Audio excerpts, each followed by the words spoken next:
మీరందరూ వినాలి. Growing stage లో మనం చాలా వల్నరబుల్ గా ఉంటాం, బిక్కుబిక్కుమంటూ ఉంటాం, రాణిస్తామా రాణించమా అనే సమయంలో. ఇలాంటి సమయంలో మనం ఎప్పుడు కూడాను పాజిటివ్ అట్మాస్ఫియర్ ఉన్న చోట మాత్రమే ఉండాలి. అది ఏర్పరచుకోవడం మన చేతుల్లో ఉంది. నేను ఇంకా సినిమాలు స్టార్ట్ అవ్వలేదు. పాండీ బజార్, టీ నగర్, మెడ్రాస్, అక్కడ ఒక ఏరియా ఉంటుంది. అక్కడ చాలా మంది సరదాగా ఈవినింగ్ కబుర్లు చెప్పుకోవడానికి వస్తారు. వచ్చినప్పుడు వాళ్ళ దగ్గర నేను సరదాగా వెళ్తే ఒక ఫ్రెండ్ తీసుకెళ్ళి సరదా కూర్చొని ఒక టీ తాగి వచ్చేద్దామని. ఏంటా మీ ఫ్రెండా? ఎవరు? ఏం పేరు? శివశంకర్ వరప్రసాద్. ఓకే, సినిమా వేషాలు వేద్దామనా? అవునండి. ఏ వేషాలు? అసలు హీరోగా చేద్దామని.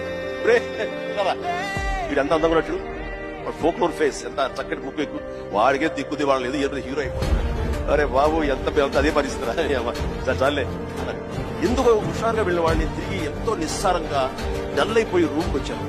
వచ్చిన వాడిని ఎందుకు వెళ్ళానా అక్కడికి, నేను ఏ వ్యక్తిగత వికాస పుస్తకాలు చదవలేదు, ఏ గురువులు లేరు, ఏ సద్గురువులు లేరు, నాకు ఎవ్వరూ లేరు. ఆ టైంలో నా ఆంజనేయ స్వామి నేను ఇంటరాక్ట్ అవుతాను, చేసుకుంటాను, నా బాధలు ఆయనతో చెప్తాను, ఆయన నాకు సమాధానం చెప్పినట్టుగా నాకు అనిపిస్తుంది, ఆ సూచనలు తీసుకుంటాను, అతని ద్వారా అలాగే నేను వెళ్తూ ఉంటాను. నేను ఎవరైనా అన్నారు ఫ్రస్ట్రేటెడ్ పీపుల్